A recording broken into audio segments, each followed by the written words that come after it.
Hello everyone. Here is a free subscribe and bell notification animation.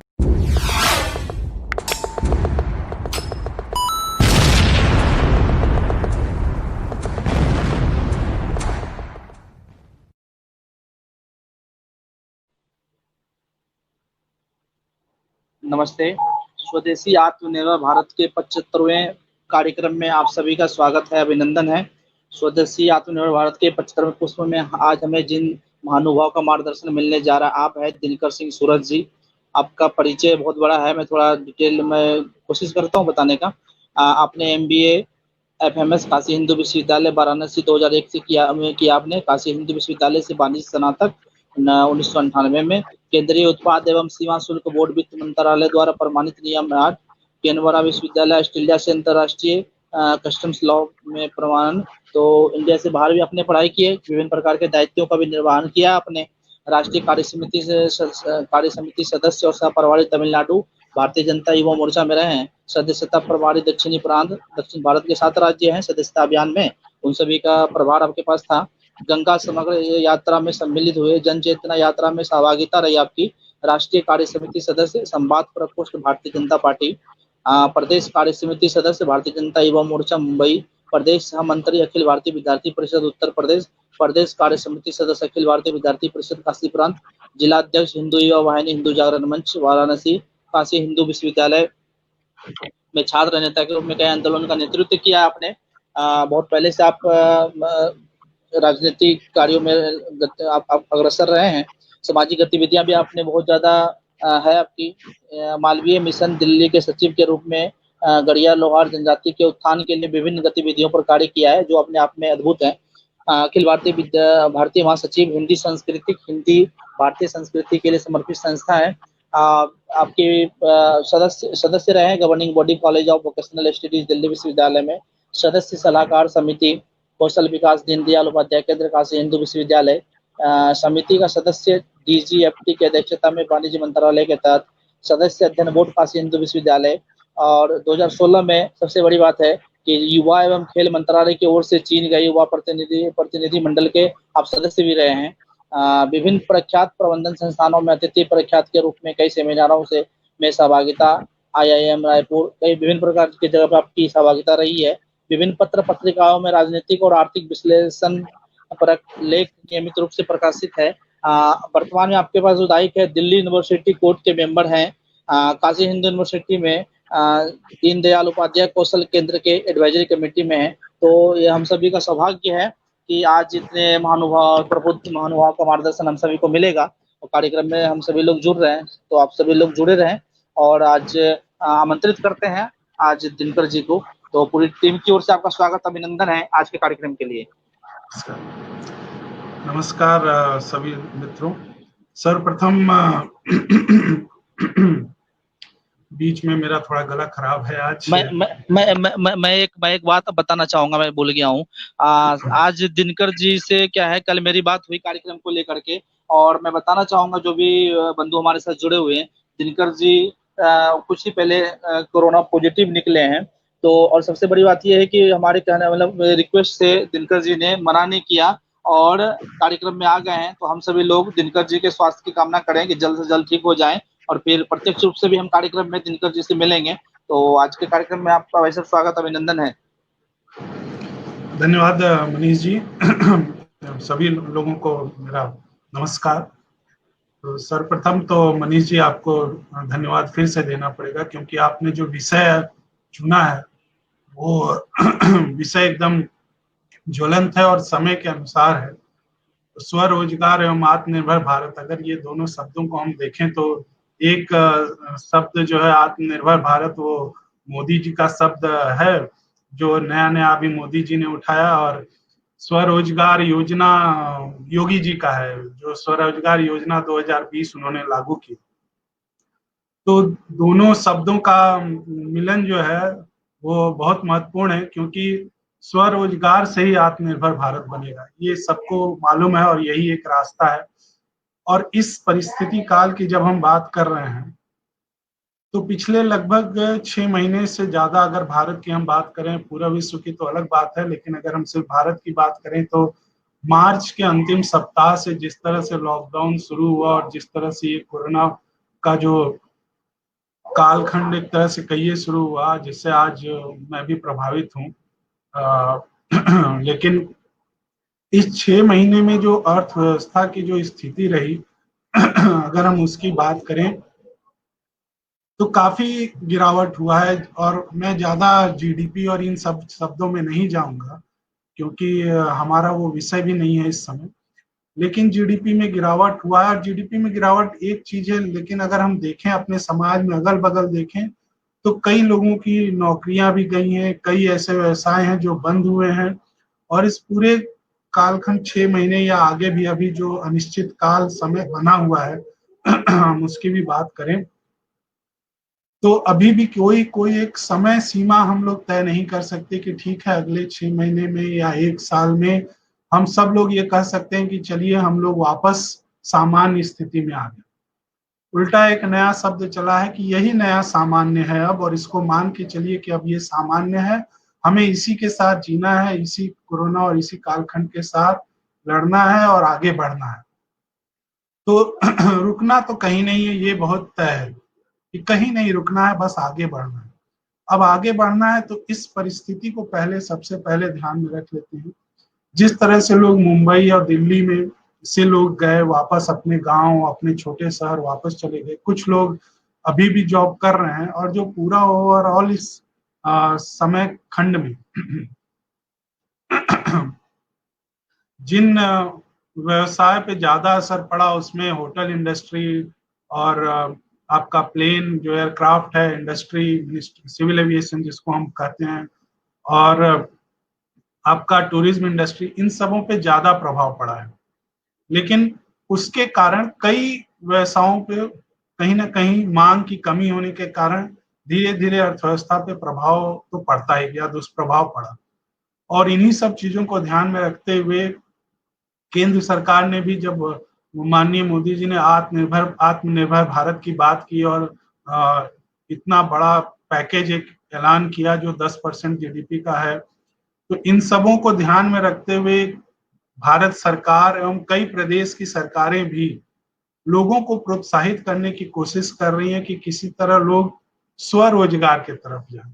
अब देखिए एक स्तर था, एक समय था जब सभी लोग, भारत की अगर आजादी के बाद से हम शुरू करें, क्योंकि हम लोग को अपने अगल बगल जो पूरा है उसको समझना जरूरी है किसी भी चीज पे निर्णय पे पहुंचने के लिए। तो अगर आजादी के बाद से बात करें तो ज्यादातर हम लोग कृषि पे आधारित रहे, पूरा का पूरा परिवार कृषि पे आधारित है। और जितने भी इस समय हम लोग का इस समय सुन रहे हैं एक दूसरे को, उसमें से कोई ऐसा व्यक्ति नहीं होगा जिसके दादा या परदादा खेती से जीविकोपार्जन न करते। सबका सब प्रत्येक व्यक्ति कोई ना कोई जरूर खेती से जुड़ा हुआ होगा, गांव से जुड़ा हुआ होगा।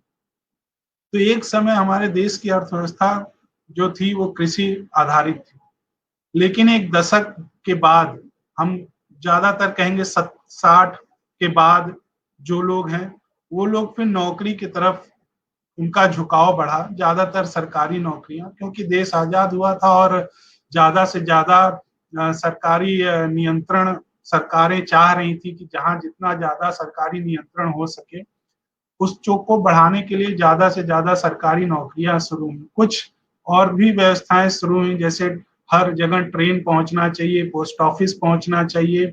तो इन कारणों से सरकारी नौकरियों में भी काफी तेजी से बढ़ाव हुआ और उसके कारण लोगों का सरकारी नौकरी के प्रति एक आकर्षण भी बढ़ा।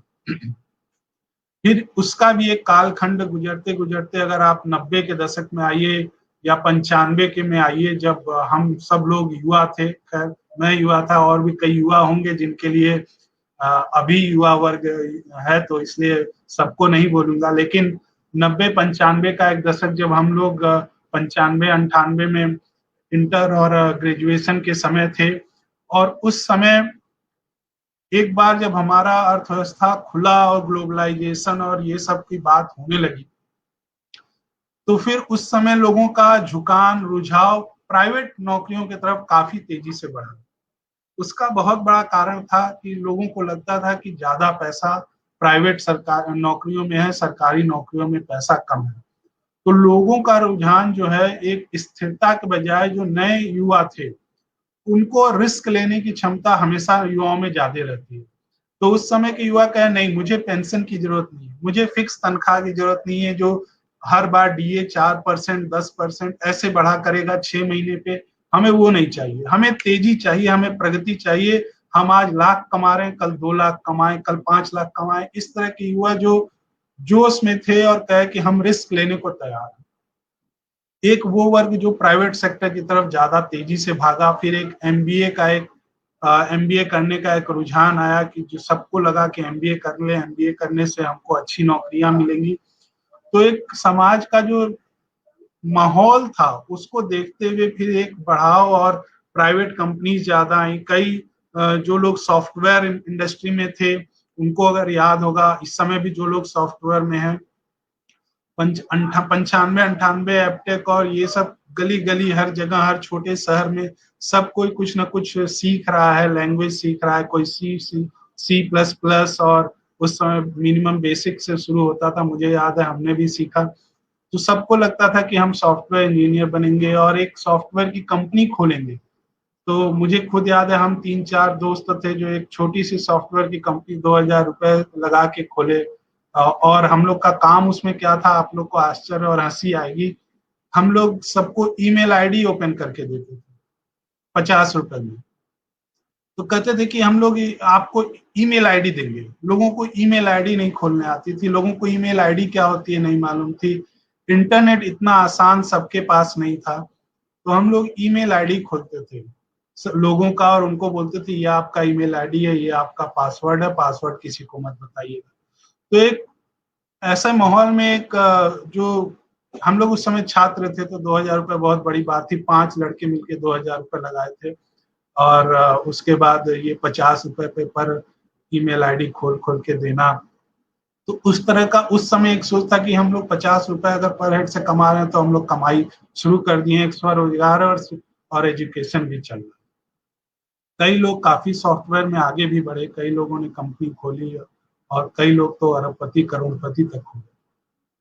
तो ये एक रुझान जो है, मैं इसलिए आपको कालखंड की बात बता रहा हूँ कि किस तरह से बदलाव आती है, समाज में बदलाव आता है। और जब समाज में एक बदलाव आना शुरू होता है तो लोगों का झुकाव, लोगों का रुझान, और ये अनायास नहीं आता है, ऐसे ही नहीं आता है, इसके पीछे कोई ना कोई कारण होता है। और उस कारण और उस समय खंड के कारण बहुत लोग काफी आगे बढ़ जाते हैं जो उस बहाव को समझ लेते हैं, जो उस रुझान को देख लेते हैं और जो जिनके में दूरदर्शिता होती है कि अच्छी ये रास्ता पकड़ के इस समय बढ़ना है आगे, वो बढ़ जाते हैं।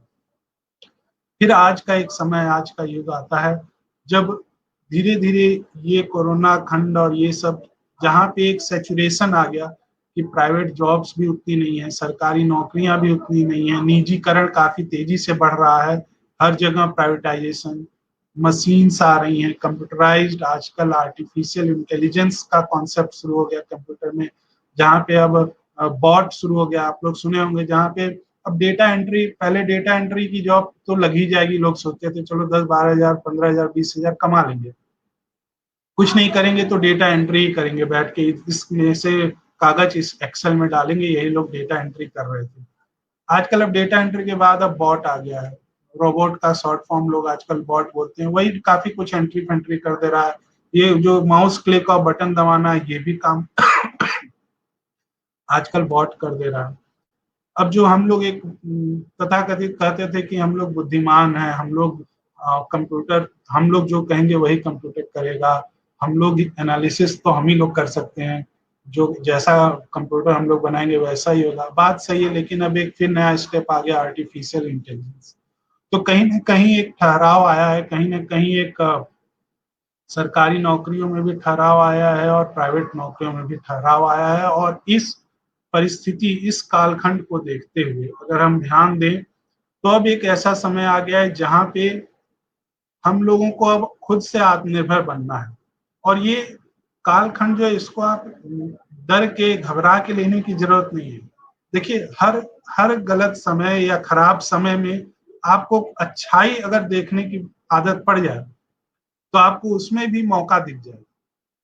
लोग बोलते हैं कि अरे इसमें तो मौका है, तो मौका इस पूरी परिस्थिति में मौका क्या है, ये सबसे बड़ा सवाल है। क्योंकि अगर हम वहां से नहीं शुरू करेंगे तो फिर तो हम अपनी आंखों पे पट्टी बांध लेंगे और निराश हो जाएंगे, या निराशवादी व्यक्ति कभी कुछ कर नहीं पाएगा। तो इसलिए इस पूरी परिस्थिति में मौका क्या है, ये सबसे बड़ा प्रश्न है। तो देखिए, सबसे बड़ा मौका अगर हम लोग अपने से बात करें, आज मनीष सिन्हा जी ने हमें बोला कि आप लाइव आइए और लोगों को संबोधित कीजिए, लोगों से मिलिए, बात कीजिए। शायद हम ये न सोच रहे होते अगर ये कोरोना न होता, कहीं ना कहीं मनीष जी एक हॉल बुक कराए होते, लोगों को बुलाए होते, सब लोग इकट्ठे होते, आमने सामने कुछ और भी गणमान्य लोग आए होते, और कुछ ना कुछ कार्यक्रम की एक रूपरेखा बनती और फिर सबका संबोधन होता, लोग चाय पानी करते, फिर लोग जाते। लेकिन कोरोना के कारण अगर हम लोग नहीं इकट्ठे हो सकते तो एक रास्ता दूसरा आ गया, और वो है कि आज चलो लाइव स्ट्रीमिंग है, सबसे हम लोग आपस में मिल रहे हैं, बात कर रहे हैं। तो मौका तो है, और मैं अपने घर में बैठे बैठे कोरोना पॉजिटिव होते हुए भी आप लोग से बात कर रहा हूँ। शायद ये संभव नहीं होता अगर मुझे घर से निकल के आप लोगों के बीच आने की जरूरत पड़ती, तो मैं खुद ही मना कर देता कि मैं नहीं आ सकता, और लोगों के स्वास्थ्य पे मैं कैसे ये रिस्क लूं। तो ये मौका है, इसको देखिए पॉजिटिव वे में अगर देखिएगा तो ये मौका है कि आप हर व्यक्ति अपने घर में बैठा हुआ, अपने ऑफिस में बैठा हुआ आज एक दूसरे से जुड़ा है। तो इसमें कहने का तात्पर्य क्या? कहने का तात्पर्य ये है कि अगर किसी ने मार्केटिंग पढ़ा है, विपणन पढ़ा है, तो उसमें एक शब्द होता है मार्केट प्लेस। प्लेस जो पी है वो नगण्य हो गया कोरोना काल। तो देखिए आपका काम कम हुआ है। 4 पीस 5 पीस की बात करते हैं, मैं उतने डिटेल में नहीं जाऊंगा क्योंकि वो MBA पढ़े लोगों का एक अलग ही शब्द का खेल है, तो उतने में नहीं जाऊंगा। लेकिन जिस तरह से लोग बोलते हैं एक प्लेस माने मार्केट होता है ना, बाजार, तो बाजार देखिए, बाजार कहीं ना कहीं नगण्य हो गया। अब हमें बाजार खोजने की बहुत जरूरत नहीं है, या अगर मुझे जीवन में कुछ करना है तो मुझे मुंबई जाना पड़ेगा, या अगर मुझे जीवन में कुछ करना है तो दिल्ली जाना पड़ेगा, या दिल्ली या मुंबई में रहने वाले व्यक्ति ये सोचते हैं कि अगर मुझे कुछ जीवन में करना है तो मुझे अमेरिका या ब्रिटेन जाना पड़ेगा। वो नगण्य हो गया। ये सबसे बड़ा एक अवसर है कि आज आपकी बात आप घर में रहते कहीं भी पहुंचा सकते हैं, सिर्फ अपनी बात नहीं, अपनी सेवा तक, तो सर्विस। और दूसरा जो है मैन्युफैक्चरिंग इंडस्ट्री का जो प्रोडक्ट है, वो भी आजकल लॉजिस्टिक सपोर्ट इतना अच्छा है, कुरियर इतने अच्छे हैं कि आप बैठे बैठे कहीं से भी सामान कहीं भी पहुंचा सकते हैं। तो ये मौका की मैं बात कर रहा हूं कि किस तरह से हमें अवसर दिख रहा है। तो पूरा जो है अवसर की बात कीजिए, अवसर के सोच, अवसर खोजने की बात कीजिए। अगर आपको ये सोच बदल जाएगी, क्योंकि देखिए दो चीज बहुत, एक शब्द का बहुत अंतर है नौकरी करने वाले में और नौकरी देने वाले में, और वो दोनों में बस सोच का अंतर होता है। जो उद्यमी होता है, जो एंटरप्रेन्योर होता है, वो रिस्क लेने की उसकी क्षमता होती है और वो अवसर खोज लेता है। जब वो अवसर खोज लेता है तो एक कैलकुलेटेड रिस्क, एक वो हिसाब किताब करता है कि ठीक है, इस अवसर को मैं अब कैसे बदल दूं पैसे में या मौका में, उसको रिस्क बोलते हैं। तो दो ही चीज अगर आपके अंदर आ जाएगी तो आपका ये जो सोच है, ये जैसे ही आप बदलेंगे उसके बाद देखिए आपको हर जगह अवसर दिखेगा। आप किसी भी तरफ नजर दौड़ाएंगे आपको लगेगा यहाँ पे अवसर है पैसा कमाने का। तो पहला है कि हर चीज को अवसर के रूप में सोचिए, और दूसरा है कि किस तरह से आप वो अवसर को थोड़ा सा रिस्क लेके कैसे आप उसको अपने हिसाब से उसमें बदलाव करके किस तरह से प्रेजेंट करके उस अवसर से लाभ कमाने की सोच सकते हैं। तो ये दो पहला हम लोग को क्या है विचार है कि इस विचार अपना बदल देना है कि नहीं, हमें किस तरह से अवसर उठाना है। अब फिर से आते हैं मुद्दों पे, क्योंकि देखिए जब सोच बदल के तो फिर से मुद्दों पे आते हैं। वो है आत्मनिर्भर भारत। मोदी जी का सपना तो खैर इसमें बहुत बड़ा, आत्मनिर्भर भारत। आत्मनिर्भर भारत तो हमारा आजादी के पहले भी था। हमारा हर गांव, प्रत्येक गांव खुद में एक आत्मनिर्भर भारत था, जहां पे हर चीज उपलब्ध थी। अगर भोजन, शादी ब्याह का भोज है तो पत्तल से लेके, पुरुआ से लेके हलवाई से लेके मंदिर, सब चीज आपको गांव के अंदर ही मिल जाती थी। नाव से लेके, धोबी से लेके, उन्हें हम लोग को याद है बहुत अच्छे से बचपन में। तो आत्मनिर्भर तो हमारा गांव बहुत पहले से था। हाँ, कमर्शलाइजेशन के कारण और कुछ चीजें जरूरत बनाने के लिए, कि कुछ चीजें होती हैं कि हम जरूरत की पूर्ति करते हैं, कुछ चीजें होती हैं कि हम जरूरत का महसूस करा के बेचवा देते हैं। तो उन कारणों से फिर जो है गांव भी थोड़ा आत्मनिर्भर नहीं रह गया, लोग भी पलायन किए। तो खैर, आत्मनिर्भर तो फिर से तभी बनेगा जब प्रत्येक व्यक्ति जो है कोई ना कोई योगदान समाज में दे रहा होगा। और जब योगदान देगा, तो योगदान अगर वो दे रहा है तो वो खुद स्वरोजगार की तरफ बढ़ेगा। तो स्वरोजगार की जब हम बात कर रहे हैं, यहाँ पे अगर हम बात करें स्वरोजगार की, तो पूरे काल परिस्थिति को देखते हुए हम नौकरी सरकारी या प्राइवेट या किसी भी तरह का इस तरह का न सोच के, क्या हम नौकरी देने वाले बन सकते हैं? और नौकरी देने वाला बनने से पहले क्या हम स्वरोजगार माने खुद को रोजगार दे सकते हैं? तो अभी मैं कोई बहुत बड़ी इंडस्ट्री बैठाने की बात नहीं कर रहा हूँ। अभी मैं कोई बहुत बड़ी, आप ये सोचिए कि मुझे एक फैक्ट्री लगानी है और ये सब मैं यहाँ बात नहीं करने आया हूँ। और ना हमें सोचने की जरूरत है वो सब चीजों की, इतनी ज्यादा सोचने की जरूरत नहीं है।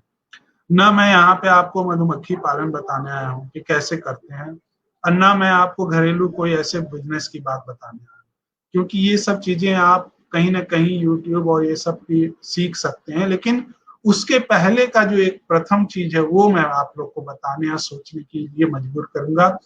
वो ये है कि पहले खुद को तैयार करना, कि क्या हम तैयार हैं कि नहीं। आज से मैं आश्रित नहीं रहूंगा किसी पे, नहीं मैं भारत सरकार या केंद्र सरकार या आपके प्रदेश की सरकार या किसी भी व्यक्ति या अपने माता या अपने पिता सबके ऊपर आश्रित टाइप का कि भाई साहब मैं तो कुछ कर ही नहीं पा रहा हूँ। कुछ लोगों को कहो कि बिजनेस करने की सोचते हैं तो कहते हैं कि पैसा कहाँ से आएगा, पिताजी तो दे ही नहीं रहे। तो उनका सबसे पहला ये रहेगा कि हमको अगर 5 लाख रुपए मिल जाए, कई युवा बोलते हैं, मैं भी बोलता था ऐसा कुछ नहीं है, लेकिन वो एक सोच होती है, उसी को बदलने की बात है। कई बार लोग बोलते हैं मुझे अगर 5 लाख रुपए मिल जाए ना तो मैं तो बिजनेस ये शुरू करूँ। क्या करूंगा, कैसे करूंगा, उसका कोई कागज पे कोई चीज लिखित नहीं है। लेकिन रुकावट कहाँ है, हम सीधे आ जाते हैं धन पे। तो हमारी सोच धन से शुरू होती है, इन्वेस्टमेंट से शुरू होती है कि मेरे पास ये इतना पैसा रहता तो मैं ये काम कर देता हूँ। और हर व्यक्ति की अपनी अलग अलग सोच होती है। कोई 50,000 बोलेगा, कोई 5 लाख बोलेगा, कोई 50 लाख बोलेगा। लेकिन अगर सोच तीनों की एक है, वो ये कि पैसा नहीं है बस इसलिए हम कुछ कर नहीं सकते। तो सोच वहां बदलनी है। जो सही सोच है वो ये है कि पहले परिस्थिति क्या है, हमारे अगल बगल क्या है। क्या हमारे पास, क्या मैं खेती परिवार से आता हूँ तो क्या कोई खेत पड़ा हुआ है मेरे पास जिसका उपयोग हो सकता है। बेचने की मैं बात नहीं कर रहा हूँ, बहुत आसान चीज मत सोचिए। कि मेरे पास रिसोर्स क्या है, मेरे पास क्या चीज ऐसा है जिसका मैं इस्तेमाल कर सकता हूँ। क्योंकि जब आप किसी मैनेजमेंट की बुक भी पढ़िएगा तो उसमें आता है कि कमोडिटी क्या है। जैसे अगर किसी को बोला जाए कि आपको बिजली, मैं बड़ा एक उदाहरण दे रहा हूँ कि बिजली का संयंत्र लगाना है तो गवर्नमेंट कहेगी भाई कोयला कहाँ से आएगा, तो कोयला जहाँ मिलता है उसी के अगल बगल अगर थर्मल पावर लगाना है तो वहां। तो मतलब पहले लोग सोचते हैं मुझे करना क्या है, उसके बाद रिसोर्स की बात करते हैं। मेरा ये कहना है पहले आपके पास रिसोर्स क्या है वो सोचना शुरू कीजिए। अपने अगल बगल, अपने पास आपका अपना क्या चीज है जिसका आप इस्तेमाल कर सकते हैं। आपके अंदर क्या कला है, उन चीजों को पहले आप एक कागज पे लिखिए कि मेरे पास ये सारी चीजें हैं जो तुरंत उपलब्ध है, इनमें मुझे किसी की जरूरत नहीं पड़ेगी, मुझे किसी से मांगने की जरूरत नहीं पड़ेगी। वो सारी चीज कागज पे लिखिए, छोटा बड़ा की चिंता मत कीजिए, क्योंकि जब आप शुरू करेंगे तभी आप बड़े होंगे। हम लोग ये पहले घुटने चले थे बचपन में, फिर खड़ा होके चलना शुरू किए, फिर दौड़ना शुरू किए, और आज 5 फीट 6 फीट सबकी हाइट है। अचानक एक साथ कोई नहीं बड़ा होता। तो सबसे पहला है कि हमारे पास क्या चीज है, कितने रिसोर्स हैं, उन सब रिसोर्स को लिखिए। उस रिसोर्स की उपयोगिता किसी और को कैसे हो सकती है, कौन कौन लोग हैं जिनको क्या क्या जरूरत हो सकती है। तो दूसरा स्टेप है जिसको हम लोग इंग्लिश में भी बोलते हैं कि मार्केट का एनालिसिस करना, कि किसको क्या मार्केट की जरूरत है, वो मार्केट खोजने की लोगों की जरूरत क्या है, वो एक दूसरे कागज पे लिखिए। जब आप दो चीजों को लिख लेंगे, आपके पास रिसोर्स क्या है और लोगों की आवश्यकता इन रिसोर्सेस में क्या है, तो जब दोनों में आप कॉमन एक बनाएंगे तो इस दोनों के बीच का जो पुल का आप काम करेंगे वही आप होंगे। और जब आप पुल का काम करेंगे तो लोग टोल टैक्स देंगे आपको, क्योंकि लोगों की आवश्यकता है। तो ये मैं जितनी आसानी से बोल रहा हूँ इतना आसानी होता नहीं है, लेकिन शुरुआत हो सकती है। 100 में अगर 10 लोग भी ऐसा शुरुआत करेंगे तो वो 10 लोग आगे जरूर बढ़ेंगे। तो इसलिए मैं शुरुआत इसीलिए मैंने पैसे से नहीं किया, क्योंकि पैसा तो बीच का चीज है, जब आप उसको बढ़ाना चाहते हैं तब का चीज है। और उसके लिए कई चीजें हैं। फिर योजनाओं पे मैं आने लगूंगा। सरकारें भी आजकल बहुत योजनाएं दे रही है, मुद्रा योजना दे रही है, अभी स्वरोजगार योजना जिसकी हम लोग बात कर रहे थे कुछ देर पहले, योगी जी का 2020 का उत्तर प्रदेश में 25 लाख तक दे रही है इंडस्ट्री के लिए, जो लोग इंडस्ट्री या कोई चीज बैठाना चाहते हैं। 10 लाख दे रही है जिसमें आप सर्विस इंडस्ट्री टाइप का खोल सकते हैं। कुछ है 18 से 40 साल की उम्र का एज होना चाहिए, उत्तर प्रदेश में होना चाहिए, कोई नौकरी आप नहीं कर रहे हो, पुराना कोई लोन ना हो, 10 से पास हो, ये सब कंडीशन है। वो आप स्वरोजगार योजना 2020 योगी जी के उस पे जा सकते हैं और आपको पैसे की कमी बहुत नहीं रहेगी। लेकिन मेरा फिर से कहना है कि पैसे से शुरुआत मत कीजिए सोचना। जैसे ही आप पैसा सोचने का शुरुआत करेंगे वहीं पे आप आधी लड़ाई हार चुके हैं, क्योंकि पैसा ही कमाने के लिए जब आप निकले हैं, जिस चीज के लिए आप निकले हैं वही चीज आपको पहले चाहिए, तो फिर कैसे काम चलेगा। तो जो चीज चाहिए वो तो अंत है ना, पैसा तो अंतिम में निकलना चाहिए पूरे मेहनत के बाद। आप पहले ही पैसा की बात कर लेंगे तो शुरुआत नहीं होगी। तो इसलिए अब मैं छोटी चीजों पे आऊंगा, कुछ उदाहरण दूंगा, क्योंकि ऐसे ही मैंने छोटे शहरों की बात करूंगा जनरली, और कई चीजें मैं छोटा जो नोटिस किया हूँ जिसको बोलते हैं। मैंने अपनी एक मित्र को, अपने छोटा भाई है उसको एक उदाहरण भी दिया है और वो सक्सेसफुल रहा, इसलिए मैं आप लोगों को कोट करूंगा। तो वो बोल रहा था भैया हम क्या करेंगे, हम क्या कर सकते हैं। हम बोले तुम बताओ सबसे पहले, और ये आपका महीना था मार्च का इसी साल का, मैंने उस समय इतना कोरोना लॉकडाउन नहीं शुरू हुआ था, पहला सप्ताह ही था लगभग। तो बोला भैया, हम बोले क्या कर रहे हो आजकल। बोला भैया गांव में वही गेहूं की कटनी हो रही है, भूसा वूसा ये सब। तो हम बोले कि भूसे का रेट इस समय तो बड़ा सस्ता होगा। बोला हाँ बेच देंगे सब उठा के। हम बोले बढ़ता कब है। तो बोला वही बरसात में, जुलाई अगस्त। हम बोले कितना हो जाता है रेट। बोला 5-6 गुना तक चला जाएगा। हमने 5 महीनों में 5 गुना, बड़ा सही धंधा है यार ये तो। हंसने लगा, कह रहा अरे भैया रखेगा कौन भूसा, आपको क्या लगता है 1 किलो तो बहुत होता है, तो उस हिसाब से अगर हम क्विंटल की बात करें तो कहाँ रखेंगे। हम बोले तुम क्यों रखोगे, सोचो ही मत कि तुम्हें रखना है, लोग रखते हैं। हम बोले सबसे 1-1 क्विंटल का पैसा अगर तुम बयाना दे दो, सबको गांव में जितने लोग भूसा रखते हो सबका लिस्ट बना लो और सबको बयाना दे दो, कि हम 1 कुंटल का पैसा का हम अभी दे रहे हैं 20%, हम आपसे जुलाई अगस्त में लेंगे, लेकिन रेट अभी का दे रहे हैं। कम से कम 10 लोग तैयार होंगे, 10 क्विंटल होगा। जुलाई अगस्त में बेचना उनके घर से उठा के, तुम क्यों अपने घर में लेके रखोगे, गोदाम बनाओगे। मैंने सोच जो है कि हम इतना बड़ा गोदाम बनाएंगे फिर रखेंगे, अरे भैया करोड़ों लगा के थोड़ी ना लाख कमाया जाता है। तो बहुत छोटी चीज थी और वो अब कर रहा है। और ये सोच मेरे पास कहां से है, क्या मैं बहुत कोई वो नहीं हूं, बुद्धिमान नहीं हूं, लेकिन मैंने भी देखा, मेरे से पहले कुछ लोग सोचे हैं। आप देख रहे होंगे उबर टैक्सी, किसी भी उस पूरी बड़ी कंपनी जो कहती है कि मेरे पास लाखों टैक्सियां हैं, लेकिन उसने एक भी टैक्सी नहीं खरीदा। कौन खरीद रहा है भाई?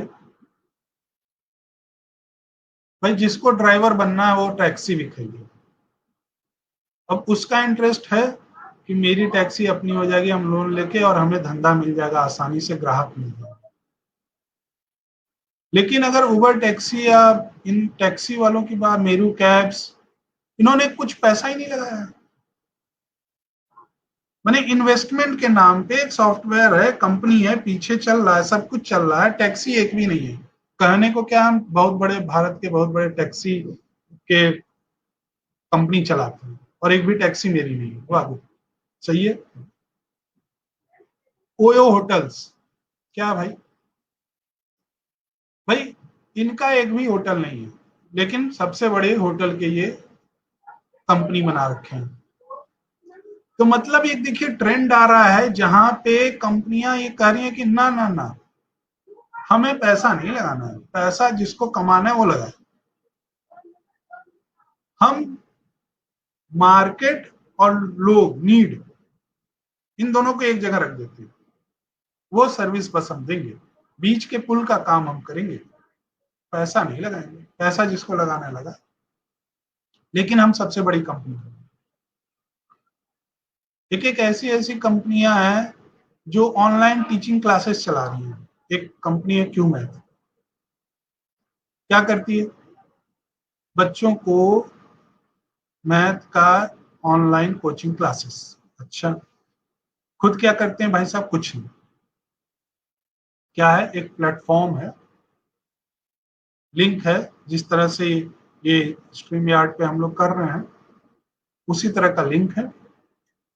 उन्होंने बच्चों को और महिलाओं को, जो घर की महिलाएं जो खाली हैं, अपने परिवार का कार्य करके दिन भर में 2-3 घंटे 4 घंटे घर में बैठे बैठे निकाल सकती हैं अपना, उनको बोल दिया आपके पास इंटरनेट होना चाहिए, आपके पास लैपटॉप होना चाहिए, आपके पास सब कुछ होना चाहिए, और आपको मैथ्स भी आने चाहिए। गुणवत्ता की जांच हम कर लिए कि आपको कितनी आती है, और उसके बाद दोनों को लिंक करा के कह रहे हैं हम सबसे बड़ी ऑनलाइन कोचिंग क्लासेस में। और टीचर कितने पेरोल पे रखे हो? कुछ नहीं भाई। 100 रुपए आएगा अगर ट्यूशन से, तो 60 रुपए तुम्हारा, 40 रुपए मेरा। तो कहने का तात्पर्य ये है कि अब एक नया तरीका आ गया है जहां पे आप कोई भी चीज लेके उसको बैठिए मत, जीरो एसेट, जीरो एसेट, कोई एसेट नहीं रहेगी कंपनी के पास, लेकिन कंपनी बहुत बड़ी रहेगी उसी चीज, जिस चीज की वो कहने को। तो सोच को हम लोग को थोड़ा सा कहीं ना कहीं बदलना है, एक नया चीज देखना है, और नए तरीके से सोचते हुए अगर हम कोई ना कोई चीज अपने हिसाब से चलें कि कैसे हम अभी की परिस्थिति को अपने तरफ बदलाव कैसे कर सकते हैं, अगर हम सोच के करें, तो मेरा ऐसा मानना है कि आप जहां बैठे हैं, जिस जगह बैठे हैं, वहीं से शुरुआत हो सकती है, और वहीं से आप आगे बढ़ सकते हैं। बस आपको 2 चीज जो है पहले डिटरमाइन कर लेना है कि पैसे की जरूरत नहीं है बिजनेस के लिए, और हमें करना है। और इस समय का फायदा उठाना, इस मौके का फायदा उठाना। इन 3 चीजों के साथ मैं ज्यादा नहीं कहूंगा, क्योंकि देखिए मनीष जी, मेरा ये विचार था कि स्वरोजगार से आत्मनिर्भर भारत तो बनेगा ही, और ये विषय भी आपका बहुत अच्छा था जिस विषय पे मुझे बोलने का मौका मिला है। लेकिन इस पूरे विषय में मेरी बस एक सोच थी कि सोच अगर हम बदल लेंगे अपनी तो कामयाब हो जाएंगे, क्योंकि हर व्यक्ति का जो बौद्धिक क्षमता अलग अलग है, हर व्यक्ति नया सोच सकता है। मैं अपनी सोच किसी पे लादने वाला नहीं कि भाई ये धंधा करोगे तो बहुत कमा लोगे। ये गांव में एक ट्रेडिशन चल जाता है, फलनवा जो है वो इस बार मटर बोया है तो सब कोई मटर बोने लगता है, वो नहीं चलेगा। हर व्यक्ति का अपना एक सोच है, हर व्यक्ति के अंदर कुछ नई सोच आ सकती है। तो इसीलिए मैं उस सोच को दबाना या ओवररूल करने के लिए आज नहीं था।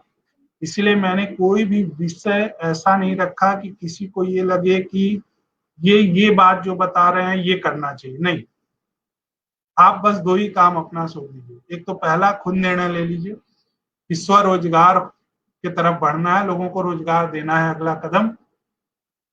और दूसरा, पैसे की जरूरत नहीं है, ये सोच के फिर आप बिजनेस और धंधे और रोजगार के तरफ कदम बढ़ाइए।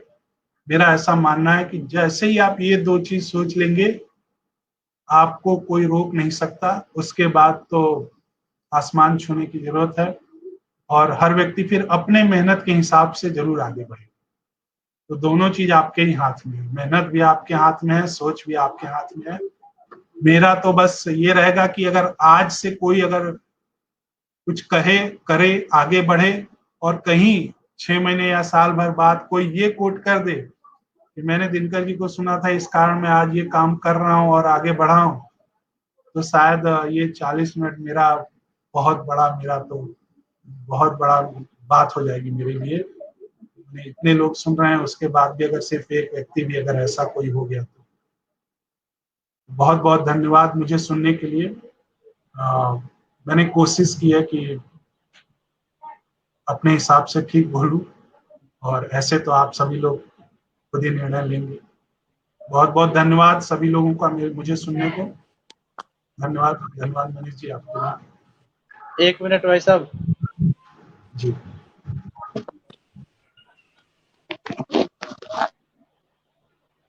जी, दिनकर जी, बहुत ही सुंदर व्याख्यान। और आपने कई सारी जो मंच का मेन थीम है, उस थीम पे आपने बोला है स्वरोजगार और भारत को आत्मनिर्भर बनाने के लिए आपने जिन चीज़ों को रखा है, कि हम बड़ी बड़ी बात करते हैं, पैसों की जहाँ बात करते हैं, तो आपने बोला कि अगर हम पैसा कमाने जा रहे हैं, पैसों की बात करेंगे तो हम पहले ही फेल हो जाएंगे। तो कहीं ना कहीं आपने बहुत सारी चीज़ों की जानकारी दी, और आपका बौद्धिक, आपके पाथे, आपके हर प्रकार की चीज़ों को आपको नमन करते हैं। और कहीं ना कहीं इस माध्यम से जो भी जुड़े होंगे वो सभी खुश हो रहे होंगे, क्योंकि आज का जो विषय है रियली में अपने आप में अद्भुत है। और हमारे साथ में कई सारे लोग जुड़े हुए हैं, और उन लोगों के मन में हो सकता है कुछ प्रश्न हो, तो मैं एक बार बुलाता हूँ। विशाल सिंह जी जुड़े हुए हैं। विशाल सिंह जी, स्वागत है, अभिनंदन है आपका इस कार्यक्रम में। विशाल सिंह जी, आप यूपीएससी के छात्र हैं और बिहार प्रदेश में स्वदेशी आत्मनिर्भर भारत का आप कार्य देख रहे हैं। तो आज के कार्यक्रम में आपका स्वागत, अभिनंदन है। अगर कोई प्रश्न है तो श्रीमान दिनकर जी से आप पूछ सकते हैं। जी धन्यवाद मनीष जी। आज के अतिथि दिनकर जी को नमस्ते। जैसे जिस प्रकार से दिनकर जी ने सभी पहलुओं को बड़े व्यवहारिक तरीके से स्पष्ट किया, जो समानता लोगों की सोच को दर्शाता है, तो अब बहुत कम समय में इन्होंने बड़े ही व्यवहारिक पक्षों को रखा है। तो मुझे नहीं लगता कि अभी कोई प्रश्न बचता है। अब ये है कि हमें अपने नजरिए को, सोच को बदल के इस दिशा में प्रयास हम युवाओं को करने की जरूरत है कि वास्तव में अब समय के अनुरूप जो है अपने संसाधन को ध्यान में रखते हुए काम करने की जरूरत है। एक प्लानिंग की जरूरत है, ना कि पहले पैसे को महत्वपूर्ण बातें मानकर काम करे। तो आपका सुझाव बहुत ही मतलब कि सकारात्मक, हम सबके लिए उपयोगी रहा। इस दिशा में हम सभी युवा जो प्रयास करेंगे। भाई साहब बहुत बहुत धन्यवाद आपका। प्रश्न मेरा कुछ नहीं बचा है जी। धन्यवाद विशाल जी। हमारे साथ में डॉक्टर रवि प्रभात जी जुड़े हैं। आप असिस्टेंट प्रोफेसर हैं संस्कृत विभाग में, महर्षि दयानंद विश्वविद्यालय रोहतक में। लब्ध स्वर्ण पदक, एमए दिल्ली विश्वविद्यालय, पीएचडी दिल्ली विश्वविद्यालय से। आपके कई प्रकार शोध पत्र भी हैं। तो आज आपका इस कार्यक्रम में स्वागत, अभिनंदन है पूरी टीम की ओर से डॉक्टर रवि बरवास जी। तो आपका अगर कोई प्रश्न है तो आप पूछ सकते हैं दिनकर जी से। नमस्कार भाई साहब, मेरी आवाज आपको आ रही है मनीष जी? और जी जी बिल्कुल, बोले आप। चलो भाई साहब, बहुत बहुत आपका आभार। बहुत अच्छा आपने कई उदाहरणों के माध्यम से आपने समझाया, और खास तौर पे ओला, उबेर और ओयो होटल वाला जो उदाहरण था, बहुत शानदार उदाहरण था। और उसी तरह से नेटफ्लिक्स और अमेजन वगैरह भी हम ले सकते हैं उदाहरण के तौर पे। बस यही है कि जो है ना, लोगों को हम उनका प्रबोधन दरअसल जो है ना, जो आपने समस्या बताई है बिल्कुल सही है कि भाई आदमी सोचता है पैसा होगा तभी कुछ हो सकता है, और बहुत कुंठित भी व्यक्ति कई बार हो जाता है, तनाव में भी आ जाता है। तो ये प्रबोधन कैसे हो, मतलब ये नीचे तक या लोगों तक जो है ना, जो आपने बातें कही है वो कैसे उनके मन में आ जाए कि भाई पैसा जरूरी नहीं है, पहले आप कुछ सोचें, कुछ चीजों को इस तरह से प्रयास करें। और जैसा आपने भूसे का उदाहरण दिया, तो ये चीजें बहुत सही हैं, लेकिन प्रबोधन कैसे होगा? मतलब ये क्या सरकारी माध्यम प्रयासों से होगा, या समाज की भूमिका इसमें रहेगी, या क्या कुछ कर सकते हैं? मतलब या आप लोग अपने स्तर पर कुछ कर रहे होंगे, या इसमें सामाजिक संस्थाओं की क्या भूमिका हो सकती है? तो ऐसा कुछ आप बताएंगे तो हम लोग फिर आगे उसको कर सकते हैं। बाकी मैं प्रश्न बस औपचारिकता के लिए पूछ रहा हूँ वैसे भाई साहब, क्योंकि मनीष जी ने कहा तो मैंने कहा चलो कुछ ना कुछ तो बात रखते हैं। लेकिन ये सारी जो फैंटास्टिक बातें हैं, मतलब ये कैसे लोगों में आ जाएं कि उनका आत्मविश्वास, आत्मबल बढ़े और वो फिर आगे प्रेरित हो। धन्यवाद।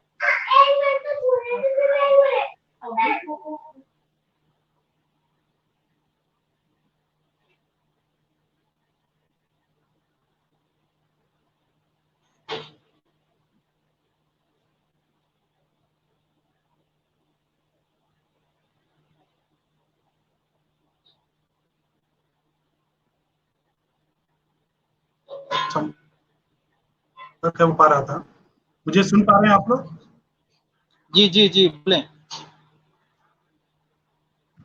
हाँ रवि जी, मैं आपका आधा प्रश्न सुना था और आधा नहीं सुना। नहीं, आप फिर से बोले एक बार, आवाज नहीं आया था बिल्कुल।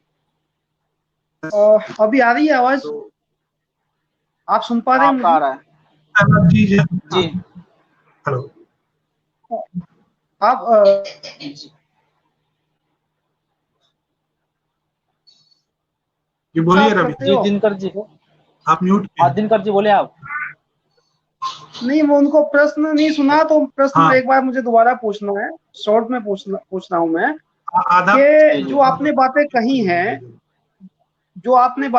हैं, वो इसके द्वारा जो है ना, जो आम युवा है उसका प्रबोधन कैसे होगा? उसमें सामाजिक संस्थाओं की भूमिका रहेगी, सरकार की भूमिका रहेगी, या हम सब लोगों की भूमिका रहेगी, या ये आत्मबल और आत्मविश्वास जो है ये कैसे पैदा करें? क्योंकि रास्ता तो यही है, ये तय है।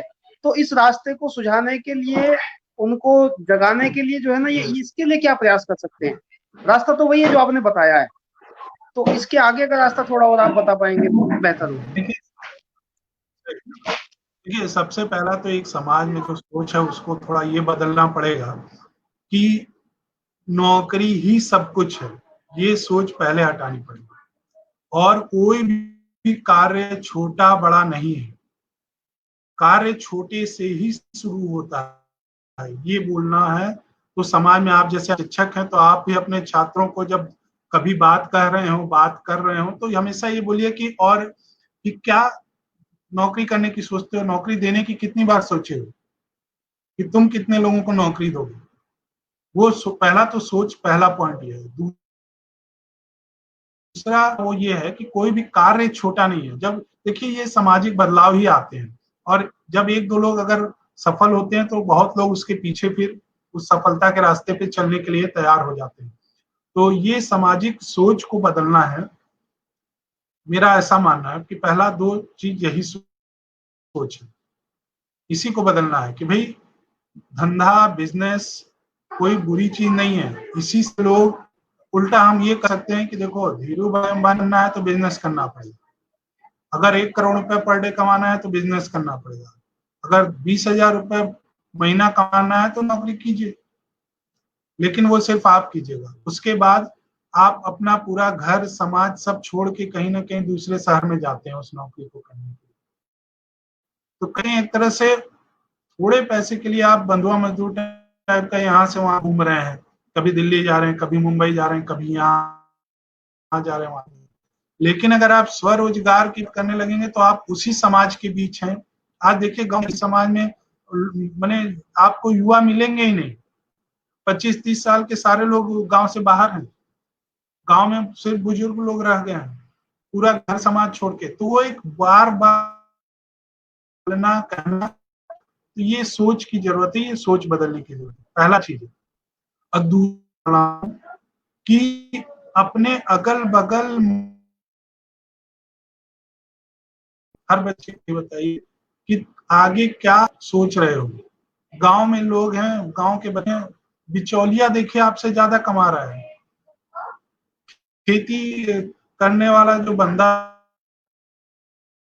है वो कि बड़ा हो गया, हर गांव 10 किलोमीटर के है, लेकिन ये 10 किलोमीटर का जो मार्केट है ये बिचौलिए तय कर रहे हैं, किसान नहीं तय कर रहे हैं, और किसान के बच्चे घर में बैठे हैं।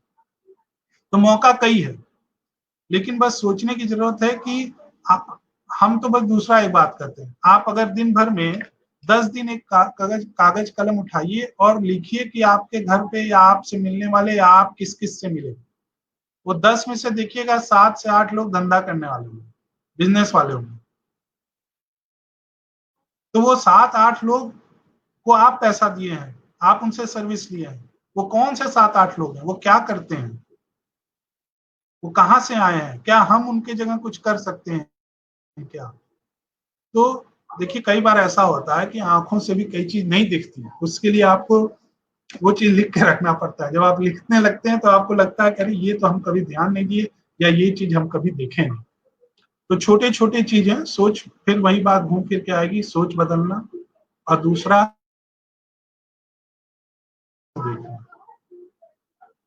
कई एक दूसरा तरीका होता है जो मैंने जाति समूह पे नहीं, लेकिन एक मारवाड़ियों का मैं देखा हूँ, और एक कहावत भी है कि जहाँ न पहुंचे बैलगाड़ी वहां मिल जाए मारवाड़ी। तो उनकी सोच होती है कि जहां पे कोई सामान नहीं पहुंचा है, मैं वैसे जगह पे जाके दुकान खोल देता हूँ। उनको लगता है वहां पे कोई कंपटीशन ही नहीं है, हमारा अपने आप ही कब्जा है। तो आपके भी शहर में, आपके भी जिला में, आपके भी गांव में ऐसे कई सामान आते होंगे बाहर से, जिसको कोई ना कोई बिचौलिया ला रहा है, हम क्यों नहीं ला सकते, या हम उत्पादन क्यों नहीं कर सकते। ये सब चीजें हैं। तो आप तो शिक्षक हैं, आप से ज्यादा लड़के मिलते हैं, आप जितना ज्यादा लड़कों को समझाएंगे, और थोड़ा कई बार बोलना पड़ता है, बताना पड़ता है, उसके बाद सोच बदलेगी लोगों की। और एक दो सक्सेसफुल लोगों के पीछे 100-50 तो देखा देखी सक्सेसफुल हो जाते हैं। तो हमें तो एक ही दो अर्जुन पैदा करना है, उसके बाद तो लोग पीछे रहे खड़े ही हो जाएंगे, लाइन लगा देंगे। धन्यवाद रवि जी, और कुछ प्रश्न? धन्यवाद भाई साहब, जी बहुत धन्यवाद। रवि जी आपका बहुत बहुत धन्यवाद। और बोलते हैं भारत को आत्मनिर्भर बनाने के लिए शिक्षकों और प्राध्यापकों की भूमिका जो है ना, वो अग्रणी रूप से रहने वाली है, और आपकी भूमिका भी बहुत अनिवार्य होने वाली है। तो बहुत बहुत धन्यवाद, आपने प्रश्न किया। हमारे साथ आलोक कुमार जी जुड़े हैं, सह प्रमुख बिहार प्रांत के हैं, स्वदेशी आत्मनिर्भर भारत के। तो आपका स्वागत अभिनंदन है आलोक जी। तो आप श्रीमान दिनकर जी से अपने प्रश्न पूछ सकते हैं अगर कुछ हो तो। जी भाई साहब नमस्कार। दिनकर जी को, आपको, और विशाल जी को और रवि जी को भी। भाई साहब ने बहुत अच्छे तरीके से एक्सप्लेन किया, जो प्रैक्टिकल बातें हैं उनको उन्होंने बताया बहुत अच्छे तरीके से। और मेरा प्रश्न तो भाई साहब रवि जी ही पूछ लिए, तो जवाब तो मिल ही गया। लेकिन मैं यही एक कहना चाहूंगा, जैसे कि सरकार ने अभी जो राहत पैकेज दिया है, तो वो तो सरकार का अच्छा कदम है खैर, लेकिन वो क्या सही लोगों तक पहुंच रहा है, या फिर वो कैसे मिलेगा, और अगर मिलेगा तो उसको स्वरोजगार में कैसे यूज करेंगे, ऐसा नहीं कि डिफॉल्टर बन जाएंगे। तो इससे संबंधित अवेयरनेस को हम कैसे, मतलब सरकार के द्वारा या किसके द्वारा किया जा सकता है, इससे संबंधित मेरा एक थोड़ा सा वो प्रश्न है, तो भाई साहब थोड़ा बताएंगे। जी भाई साहब। देखिए, जो भी पैकेज है वो एमएसएमई सेक्टर्स को ज्यादा है, जो लघु उद्योग और सूक्ष्म लघु उद्योग है, तो वो सब जो लोग पैक कर रहे हैं, जो लोग इसमें रजिस्टर्ड है, अपना बिजनेस चल रहा है। उसके बाद जो प्रदेश सरकार की, मध्य प्रदेश सरकार की भी योजनाएं हैं और उत्तर प्रदेश सरकार की स्वरोजगार योजना है, चालू किया है, उसमें नए लोगों को मौका मिल रहा है, जिसमें वो फंडिंग से सपोर्ट हो रहा है। तो देखिए, आप एक चीज सोचिए, अपने माता पिता से अगर आपको 1 लाख रुपए लेना हो, देंगे? नहीं देंगे। आप तो उनके सबसे करीब हो। तो कोई बैंक, कोई सरकार ऐसी क्यों दे देगी? आपके पास जब तक एक प्लान नहीं रहेगा, आपके पास जब तक अपना कुछ कार्य ऐसा दिख रहा नहीं रहेगा, तो कोई भी क्यों पैसा देगा? इसीलिए मेरा शुरुआत जो था पैसे से था ही नहीं। मैंने इसीलिए बोला था पैसे को सोचना ही नहीं है कि पैसा कहाँ से आएगा, कहाँ लगेगा। नहीं, लेकिन अगर ये प्रश्न है तो हमें कुछ न कुछ जमीनी कुछ कार्य करते रहना पड़ेगा और उसके बेसिस पे फिर ये फंडिंग है। और इसमें भी कई छूट है, जैसा आपने कहा डिफॉल्टर। देखिए, इतनी बड़ी सरकार चल रही है, इतने फंड, इतने पैसा सरकार लगाती है, तो ये सोच कर लगाती है कि 30-40% तक लोग डिफॉल्ट करेंगे। तो वो तो सरकार का काम है सोचना, और सरकार ये भी जानती है कि कोई दिक्कत नहीं है, इतने हजारों करोड़, 20 लाख, 1000 करोड़ का अगर इन्वेस्टमेंट है, 40-20% नहीं आएगा तो क्या हुआ? पैसा तो समाज में ही जाएगा, भारत से बाहर तो जाएगा नहीं, भारत में ही जाएगा, लोग खर्च ही करेंगे, तो कहीं ना कहीं वापस टैक्स के रूप में भारत सरकार को मिल जाएगी। इसलिए भारत सरकार उतनी रिस्क लेके चलती है। और इसमें भी जो स्वरोजगार योजना अभी मोदी जी वाला 25 लाख और ये इंडस्ट्री के लिए 10 लाख सर्विस सेक्टर के लिए, इसमें भी 2.5 लाख तक की छूट है। उन्हें आपको वापस नहीं देना है 25 लाख में 2.5 लाख, उन्हें लेते ही और उसके बाद उतना तो वापस ही नहीं करना है। तो सरकार तो प्रोत्साहित कर रही है ना, सरकार ये नहीं सोच रही है। सरकार सोच रही है, जैसे मैंने कहा था कि 10 में अगर एक भी सक्सेसफुल होगा तो बड़ी बात है। तो सरकार भी यही सोच रही है कि 10 लोग को में से अगर एक व्यक्ति भी स्वरोजगार में शुरू हो जाएगा तो 9 लोगों को नौकरी दे देगा, तो घूम फिर के 10 लोग स्वरोजगार हो जाएंगे कहीं ना कहीं से।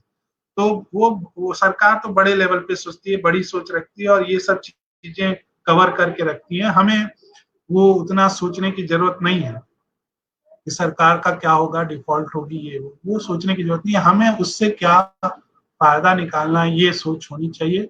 और उसके लिए जैसे मैंने कहा कि अपने पिताजी या माताजी से 1 लाख दे दीजिए, 2 लाख दे दीजिए, ऐसे नहीं देंगे।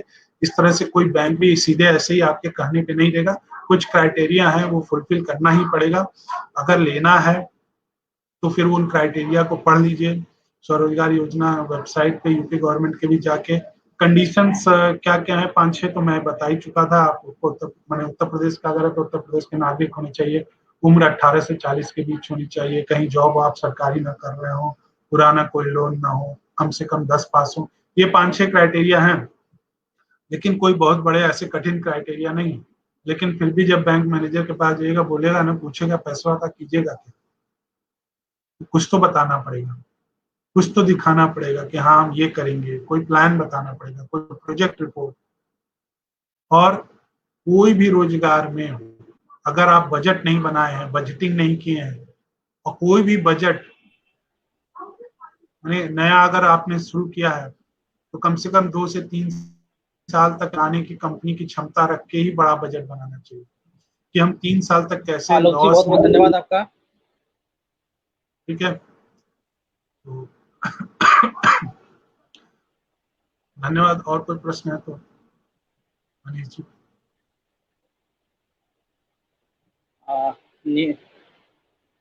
शायद दिनकर जी का आवाज नहीं आ रहा है। दिनकर जी, ये मनीष हेलो, जी, अब दिनकर जी का आवाज नहीं आ रहा है तो हेलो। हाँ ठीक है। अब हमारे साथ निहाल जी जुड़ गए हैं मिजोरम अरुणाचल से। तो निहाल जी, आपका बहुत बहुत स्वागत है। और आप नॉर्थ ईस्ट में कार्य देख रहे हैं स्वदेशी आत्मनिर्भर भारत का। तो अगर आपका कोई प्रश्न है तो आप पूछ सकते हैं दिनकर जी से। नेटवर्क की बड़ी समस्या चल रही है तो जल्द से जल्द अपना प्रश्न पूछें। पहले तो मैं सर को बहुत बहुत थैंक्स देना चाहूँगा, धन्यवाद देना चाहूँगा। जिस तरीके से सर ने अपनी एनेक्डोट्स बताई हमें और एक एक्सपीरियंस बताया था कि किस तरीके से एक एम्बिशंस के साथ आपने कंपनी खोली, बहुत ज़्यादा इनकरेजिंग था वो बातें आपकी। तो फर्स्ट तो मैं आपको उसके लिए थैंक्स देना चाहूँगा, आपकी जो बातें थी। दूसरा सर मेरा सवाल ये, क्योंकि मैं नॉर्थ ईस्ट में हूँ, मिजोरम में, और वहाँ से मैं कार्य करता हूँ और वहाँ पे रहता हूँ, तो कहीं ना कहीं मैंने बहुत सारी लैक्यूना फील्ड में देख रखी है।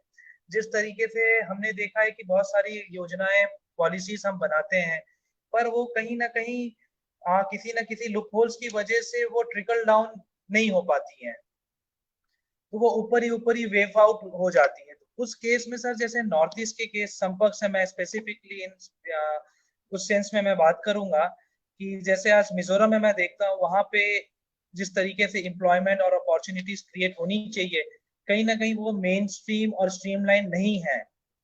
तो अब जैसे आपने सर बताया कि एमएसएमई के दो क्राइटेरिया है, एक तो जिसमें हम बताते हैं जिसमें कि एक आपका इन्वेस्टमेंट बेस्ड है, दूसरा अगर बताऊं तो एक आरबीआई द्वारा गठित कमिटी ने, जिसने यूके सिन्हा जी ने एडवाइस दिया था, जिसमें कि हम ये बना सकते हैं, instead of going of investment based we can go again on basis of turnover basis पे हम डिफाइन कर सकते हैं।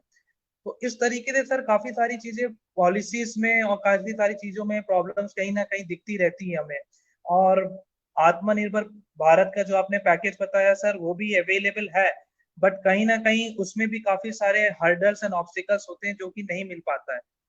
तो उस केस में सर हम कैसे स्ट्रीमलाइन कर सकते हैं, क्योंकि काफी सारी यूथ स्किलिंग योजनाएं भी हैं, जैसे युवाएं यूथ स्किलिंग योजनाएं, तो उन सब चीजों को हम कैसे स्ट्रीमलाइन कर सकते हैं, किस तरीके से हम और उनको प्रमोट कर सकते हैं अमंग द यूथ, क्योंकि करंट सिनेरियो में जैसे आपने बताया है कि it is both problematic situation and also an opportunity. तो how can we tap the unharness potential of the youth in particular, mainly from the north eastern region, मेरा focus है सर।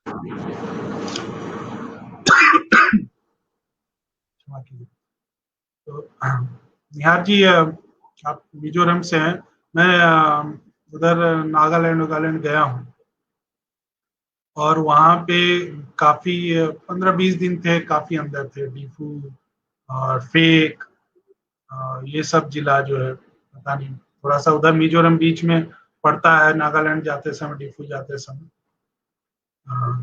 क्या तो खैर एनीवे याद नहीं आ रहा मुझे एग्जैक्ट जगह। तो वहाँ पे मैंने काफी देखा है लेमन ग्रास का, जो है ऑयल का, लेमन ग्रास का काफी काम, अदरक जो है आदि का काफी वहाँ पे उपजाऊ, तो काफी खेती का चीज वहाँ पे काफी मैंने वहाँ पे भी देखा।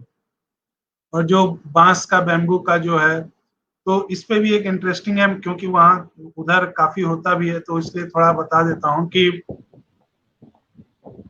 बांस की बात इसलिए बता रहा हूँ क्योंकि वो थोड़ा सा मेरे से लिंक्ड है। और पहले क्या था कि बांस का जो मैंने कोई खेती होती तो शब्द कहते ही नहीं है लोग, लेकिन जनरली आप देखिए कि कॉन्सेप्ट किस तरह से बदला है। बांस काटने पे कोई लाइसेंस की जरूरत नहीं थी, लेकिन बांस को ढोने के लिए, मैंने अगर आप गाड़ी पे लाद के कहीं ले जा रहे हैं तो पुलिस परमिट मांगती थी, लाइसेंस मांगती थी। तो मुझे बड़ा आश्चर्य हुआ था, मैंने आरटीआई डाला, पीएमओ में लेटर वेटर भी लिखा। तो बाद में अचानक एक दिन, 1-1.5 साल तक ऐसे ही चलता रहा, बीच में छोड़ भी दिए कुछ चीजें हम फिर से, लेकिन बाद में मैंने अचानक बजट में देखा कि मोदी जी का स्पीच देखा, और मोदी जी ने कहा कि बांस को वो घास की प्रजाति में डाल रहे हैं, पेड़ से निकाल के घास की प्रजाति। तो बजट, इतने बड़े बजट में एक शब्द हम कहे, ये मतलब क्या हुआ? तो हम चेक किए तो पता चला कि घास की प्रजाति में डालने से क्या हो गया कि काटने का तो पहले ही लाइसेंस नहीं चाहिए था, लेकिन घास को कहीं से यहाँ से वहां ले जाने के लिए भी अब लाइसेंस नहीं चाहिए, पहला आसान होना चाहिए। फिर उन्होंने क्या कर दिया था कि चीन से जो बांस आयातित होता था उस पर ड्यूटी बढ़ा दी, 25% कर दी 10%। तो कहने का तात्पर्य ये कि कई चीजें जो अब आप आश्चर्य करेंगे कि बांस क्या भारत में आता है वापस? आयात होता है, आयात होता है अगरबत्ती के लिए और कई चीजों के लिए। अब बताइए, हम लोग के यहाँ बांस कोई पूछता नहीं है, और इसी देश में बांस आयातित भी होता है। तो और अब मैं फिर अगर बांस पे बोलना शुरू करूंगा तो 15 मिनट चला जाएगा, लेकिन कभी कोई एक बार सोचे कि 1 बीघा में अगर वो बांस लगा देगा तो मालूम है कितना लाख रुपए कमा सकता है? हर महीने 10,000 से 50,000 रुपए कमा सकता है वो 1 बीघे में। तो खैर वो एक कैलकुलेशन है, अपना करना पड़ेगा और लोगों को मेहनत करनी पड़ेगी। तो कई चीजें ऐसी हैं जो हम ध्यान नहीं दे रहे हैं, और जिनका हम अगर सही में उपयोग करें तो पैसे काफी हैं। तो नॉर्थ ईस्ट की, फिर से आपके नॉर्थ ईस्ट तक ही बात अपनी लिमिट रखता हूँ मैं, ज्यादा इधर नहीं जाता हूँ। देखिए, नॉर्थ ईस्ट के जो भी हैं, मार्केट से कनेक्टिविटी पता नहीं उधर मिजोरम का क्या है। नागालैंड में तो मैंने एक ऐसा मिर्च देखा था किंग चिली करके, लोग बता रहे थे उसका किंग चिली का जो कीमत है वो 50,000 रुपए किलो है। अब 50,000 रुपए किलो, कोई सोच भी नहीं सकता कि 1 किलो मिर्चा का। तो ऐसे ऐसे कई चीजें हैं, और कनेक्टिविटी और नॉर्थ ईस्ट से इंडिया की, मैंने दिल्ली की काफी हो गई है, फ्लाइट की कनेक्टिविटी काफी हो गई है। तो मार्केट को लिंक करने का हमेशा सोचिए। आजकल इंटरनेट है, गूगल है, कॉल कीजिए, थोड़ा रिस्क लीजिए, 10 लोगों से बात कीजिए अगर आपके पास जो प्रोडक्ट है उसको, और फिर उन चीजों से लिंक करने की सोचिए। तो जैसे ही आप मार्केट से बिचौली बीच में हटाते ही, जैसे आप खुद को बिजनेस और मार्केट से कनेक्ट करेंगे, कमाई शुरू हो जाएगी। तो नॉर्थ ईस्ट में जो पूरी भी धन्यवाद सामान ज्ञापन है, करना है आपको। ज्यादातर एग्रीकल्चर चीजें हैं, मैं अगर ध्यान दूं तो उन चीजों को लिंक करने की ही जरूरत है। और आप स्पेसिफिक कोशिश सवाल करिए, का जल्दी जल्दी करिए। और स्पेसिफिक प्रश्न का और आंसर दिया जा सकता है, लेकिन एक जनरल आंसर की मैं बात कर रहा हूँ।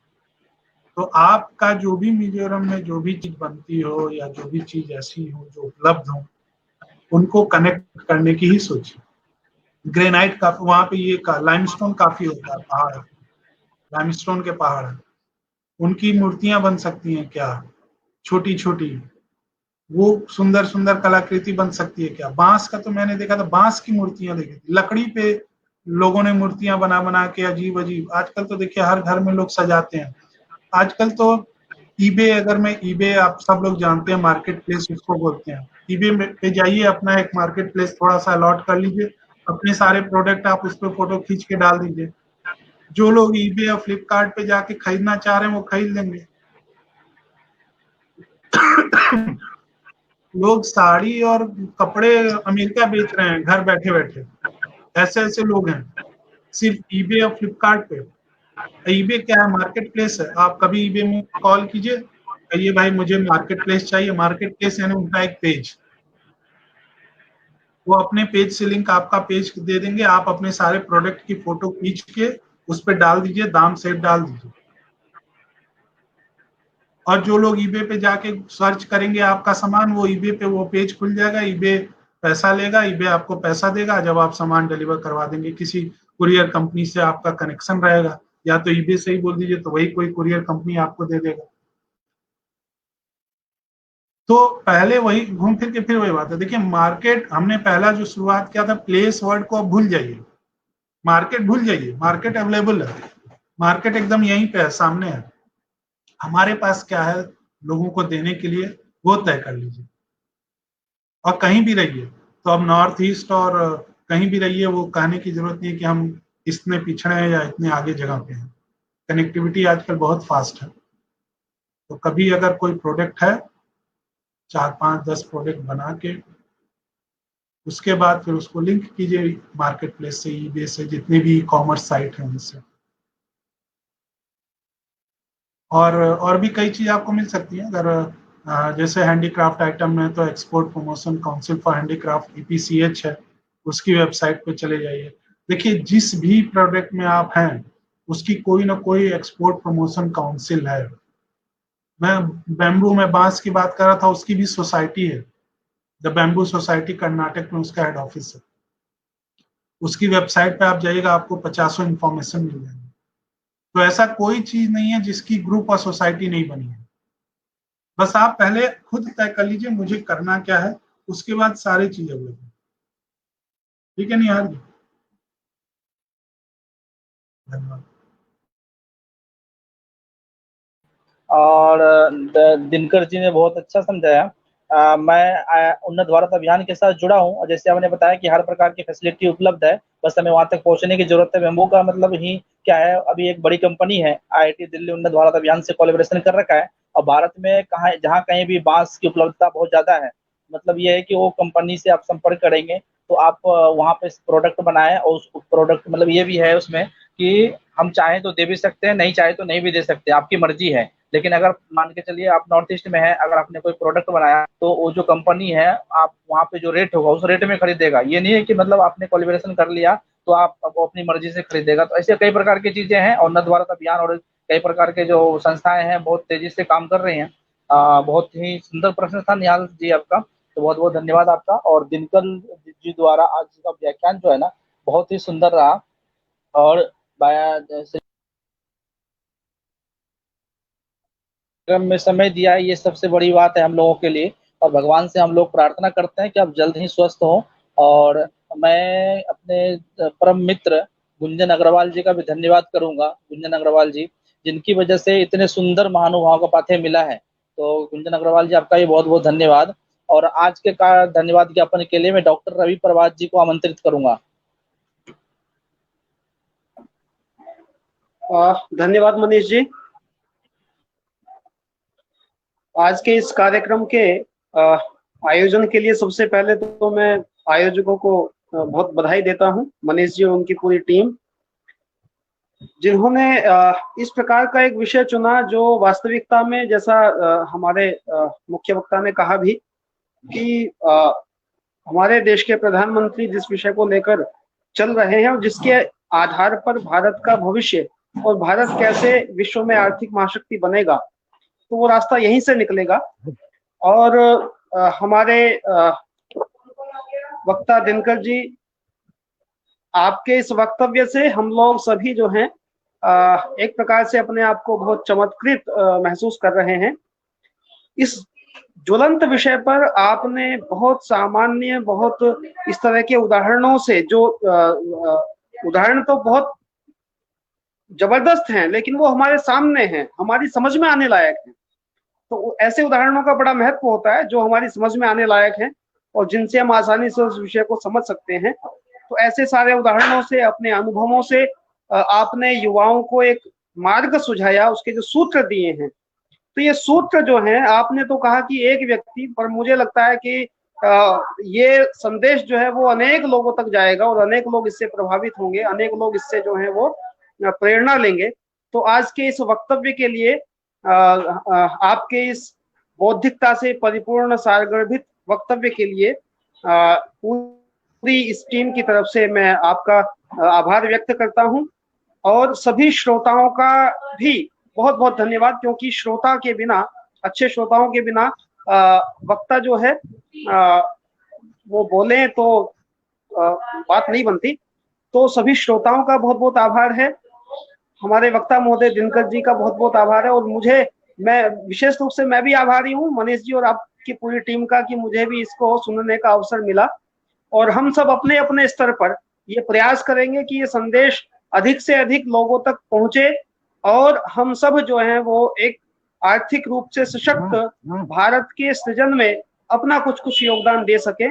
और इसको और अधिक करने की हमें आवश्यकता है और अधिक लोगों तक पहुंचने की हमें आवश्यकता है। तो दिनकर जी आपका बहुत बहुत आभार। मतलब आपको फिर सुनेंगे, हम लगातार सुनेंगे, बड़ा मतलब मजा आया। और आप जल्दी स्वस्थ हों तो आपकी एनर्जी और भरपूर होगी तो और मजा आएगा चीजों में जो है। लगातार आपके संपर्क में हम लोग रहेंगे। बहुत बहुत धन्यवाद।